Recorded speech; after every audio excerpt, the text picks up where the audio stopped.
Hello everyone, welcome to the part of the program that answers any questions you have on anything to do with relationships. If you want to get in touch, all you have to do is to write to the email on your screen right now. Yes, which is questions@lovetalkshow.tv. It's always good to say. Which was on your screen, but Elena just said it, which is great. That's how couples work, right?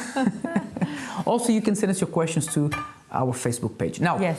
The first question is someone who chose to remain anonymous, and she says, I confessed to my husband of 12 years that at one point I cheated on him. This was with one person on 2 occasions. I saw the error of my ways, regretted what I did, and asked him to forgive me.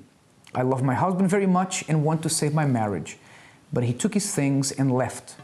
What do I do to show him I want him back and save the marriage? Well, the first thing is I want to commend you on at least coming clean and talking to him about what you did. And in an ideal world, that would be enough, but it's not. Even when you're sincere and you're honest and you come clean about something you've done, that causes a tremendous amount of damage. If you've been with someone for 12 years, then the 12 years of trust you built, they go down the drain. And all I can tell you is, I don't know if you can make this person come back and accept you and forget what happened, but all you can do is try and show that you've changed and show that for whatever reason you made that mistake. And if he does decide to come back and talk to you and try to rebuild the marriage, then you need to show him that this will never happen again. You need to show him that you've realized the mistake you've made, but also another important point is that if you went and made that mistake, is because there was something that led you to do this. I mean, people will say, oh, it's because you were stupid, you didn't think, you were careless with your marriage, and that's true. But maybe there was something you went through, something that was happening in your marriage that led you to do that. Not wanting to blame anybody else because you made that mistake, but try to find out why you went and did that. What was it that was happening in your life at that time, so that you make sure that you never find yourself in that situation again. And I'm not telling you this because I'm saying you can blame someone else for what you did or something else. No, it was your mistake. But if there was something that led you to that point, then protect yourself. Maybe, and I don't want to extend myself too much, but maybe you felt you were vulnerable and that no one paid you attention, the cliche, and then someone paid you attention at that moment and you made a mistake. You know, then guard yourself. That's not an excuse. You made a mistake, but guard yourself. And as far as him coming back goes, it's something you don't have any control over. You just have to be patient and try to show him you've changed, and hopefully that will... And understanding. If he doesn't want to come back, you need to understand and respect his wishes. Because people process information in different ways. You know, 12 years is not a joke. It is part of a lifetime. It's like you gave your life to someone. And why am I saying this? Not to make you feel bad, but for you to understand what you did. And maybe one of the things that you've done, like my husband was saying, you need to look back and see, where did you go wrong? Sometimes it's not because of the other person, but it's because of you. Maybe you took it for granted and you did not protect your marriage. You did not take that seriously. And this is what happens. So we hope you understand that although this is not in your power to make him accept you back, but hopefully if he does, you can give this another chance and do things differently. If he doesn't, then like Elena said, understand that and respect his decision. And move forward. Next one is for you. It's from Marco, and it says, I'm extremely shy. I'm an extremely shy young man who has never dated or even kissed a girl.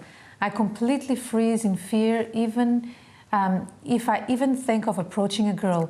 I can't stand being like this anymore. I desperately need help. Okay, something you need to see is, because you didn't reveal your age, so I'm not even going to go there, but in a general way, you have to understand that everyone feels intimidated when they are thinking of approaching someone. It's nature. The thing is, the difference is that, you know, the shell Some people show it, some other people don't. And maybe you are walking up to me, let's pretend I'm single, and you want to approach me and talk to me and tell me, listen, I quite like you, but then I have this there's a word. This front. Yeah, this front that is very intimidating. I come across very, very brave, very confident, but deep down I'm not. So it's just really looks. So stop thinking that you are the only shy person out there, because you are not.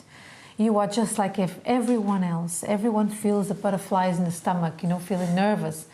So just go and do what you have to do, because think with me, everyone did it. Those who are married and happily married or in a happy relationship, they all had to cross that line of, you know, their comfort zone into the not so comfort. And look where they are today.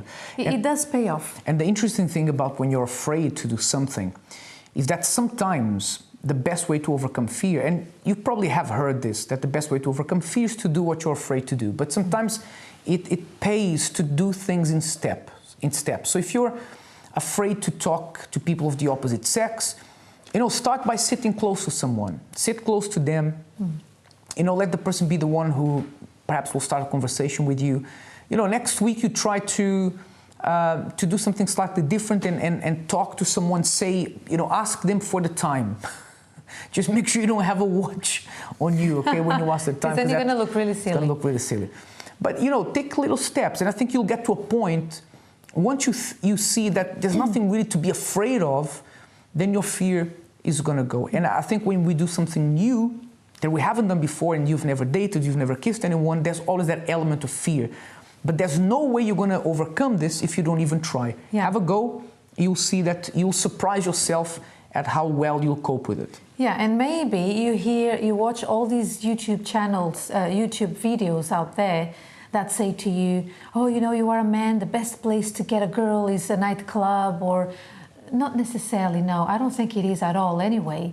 So try with a neighbor, talk, get comfortable with the opposite sex, like my husband said. Talk to the person, to your neighbor, to the shopkeeper, and go from there. You don't have to... It doesn't even have to, when you talk to your neighbor, it doesn't even have to be anything sexual or relationship-wise. Just talk and take it from there. Exactly, and that's it. And if you're going to ask the time, do not have a watch on your wrist. Remember that, okay? All right, we hope that this has been helpful. If you want to get in touch and send us your questions, do so on our email address, questions@lovetalkshow.tv. Yes. Until next time, bye-bye. Bye-bye.